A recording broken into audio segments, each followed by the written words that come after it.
there, my little downloads. Welcome back. Today, I'm opening up about a chapter of my life that was easily the hardest thing I've ever faced. We are talking about 6th grade, a year that felt less like school and more like a battleground. To protect those involved, I'll be using code names. Let's get into it. Before we dive in, I want to ask you guys, have you ever dealt with bullying? How did it start for you? And more importantly, how did you find your way through it? Let's talk about it in the comments. It started at the beginning of 6th grade. At first, things seemed okay. I had a best friend. Let's call her Kiwi. She was social, popular, and everyone seemed to like her. But soon, the cracks started to show. Kiwi began lying constantly. One week, she told me her mother had passed away. I tried to be the best friend possible. I comforted her and stayed by her side during her grief. But a week later, she claimed it was actually her grandmother who died. When I asked her about the mix-up, she got defensive and lied again, saying she lived with her grandparents, not her parents. The turning point happened over a simple note. I mentioned her grandma in a note during class. Not to be mean, just as a check-in, and she completely overreacted. She took that note to her friend, Strawberry, who looked at me with a look of pure hatred. Suddenly, the narrative flipped.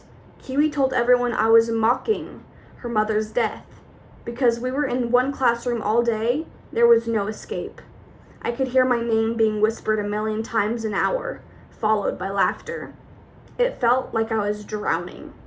As the rumors spread, it wasn't just Kiwi and Strawberry anymore. I decided to come out as a lesbian to Kiwi, thinking I could trust my best friend. Instead, she told everyone.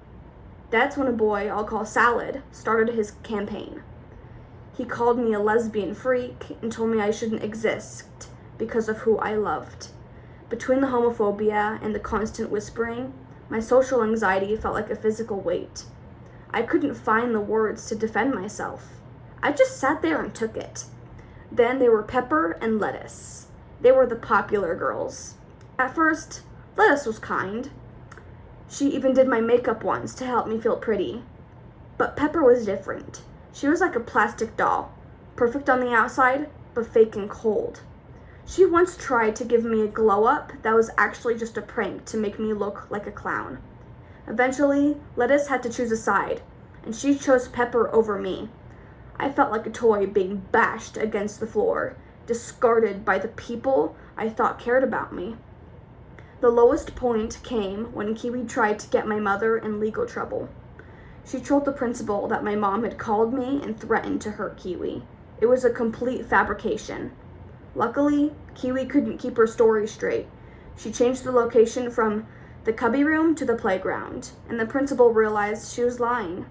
Even though I was cleared, the damage was done. I felt trapped in a dark room, searching for a light switch I couldn't find.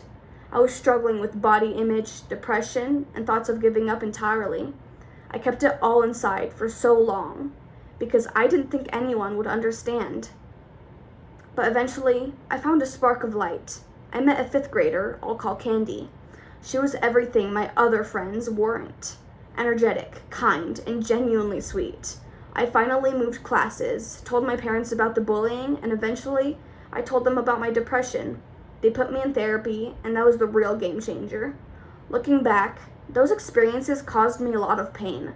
Social anxiety and overthinking followed me for a long time. But today, I've developed so much.